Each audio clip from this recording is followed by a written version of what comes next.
It was a Tuesday on March 19. And I answered the phone. And it was the state trooper. They told me that he had a car accident, but that was at 10:30 in the morning. They took him to surgery, and they told us that he had had emergency brain surgery and that it was a traumatic injury. It's really, really hard. The Gonzalez case was a very, very sad case that really is everybody's worst nightmare.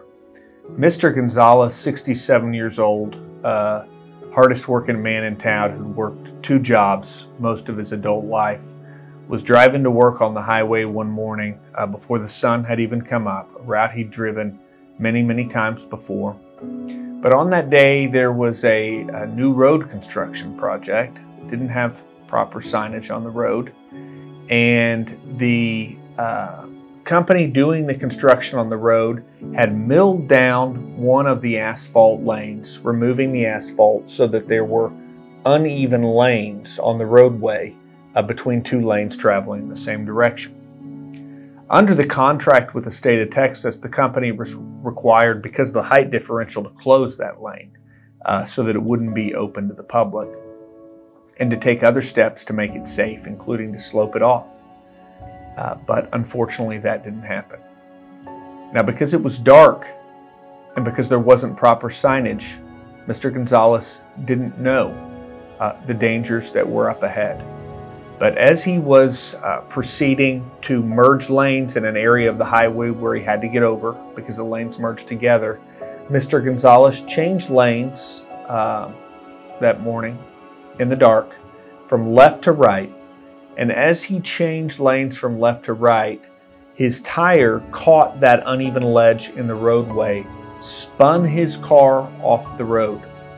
Mr. Gonzalez's car spun around twice, bounced off a fence, and a pole from a metal fence came through the windshield of Mr. Gonzalez's car and entered Mr. Gonzalez's skull. Mr. Gonzalez was found at the scene with a massive open skull fracture with exposed brain matter, according to emergency responders, and he was very, very, very seriously injured and nearly died. He had major brain bleeds. Mr. Gonzalez had a broken neck and very, very serious injuries, unable initially to speak, stroke-like symptoms, due to the heroic efforts of some good Samaritans and the great work of the first responders and medical personnel that treated Mr. Gonzalez at Parkland Hospital. He miraculously survived that wreck, even though he had lost about 1/3 of his skull and even a part of his brain. But Mr. Gonzalez was not and will not ever be quite the same after this wreck. He had significant lifelong impairments, and Mr. Gonzalez is going to be living with these challenges for the rest of his life. You know, this was a very challenging case at the beginning because most contractors have immunity under the laws of the state of Texas for work that they're doing. And so this case required a lot of investigation and work up front. And in fact, many of these cases have been dismissed because law firms representing victims don't understand the challenges and they rush into court and file the case without a proper investigation, and the case gets dismissed forever. So this case required a lot of workup before we could file it to make sure that we could present a case that would survive a challenge for sovereign immunity and would not get dismissed. And when we took discovery in this case, got into the depositions, it was really stunning what we were able to discover and find. The company initially denied all responsibility for what had happened. And in fact, the company's lawyers and experts were on the scene the very same day of the wreck while Mr. Gonzalez was undergoing emergency brain surgery. The defendant construction company's insurers and experts were at the scene planning an elaborate cover-up where they manufactured evidence to blame Emmett Gonzales for the wreck that the construction company had caused by their negligent construction, and accused Mr. Gonzales of causing the wreck by oversteering into the ledge and causing the loss of control of the vehicle. As discovery proceeded, the defendants designated multiple experts to blame Mr. Gonzales, thinking that they would scare us into backing down. When we took the depositions of those experts, they admitted ultimately that they had falsified their accident reconstruction and had fraudulently misrepresented the black box crash data from Mr. Gonzalez's vehicle. And ultimately, even the defense experts admitted that Mr. Gonzales was not at fault for the wreck. And when we got to the deposition of the president of the company, it was clear this company knew they had to change their behavior. And quite a number of the employees of this company, while out of one side of their mouth they were claiming that the road was safe, none of them wanted their family members on it in the middle of the night like Mr. Gonzales had been.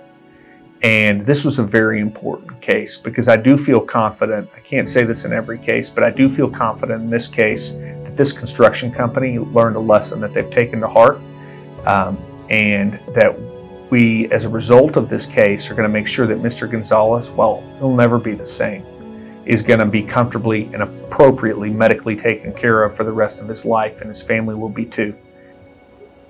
They did the impossible, probably, to do better for us. They did a lot. They're very professional. They'll treat you like, just like one of their own, and like a family. And that's what we think of them, as a family. I think they fought the hardest they could for us and did their very, very best. And we couldn't have been more happy with it, with the outcome and everything. And we felt that we just wanted to make sure that this would never happen again to somebody else.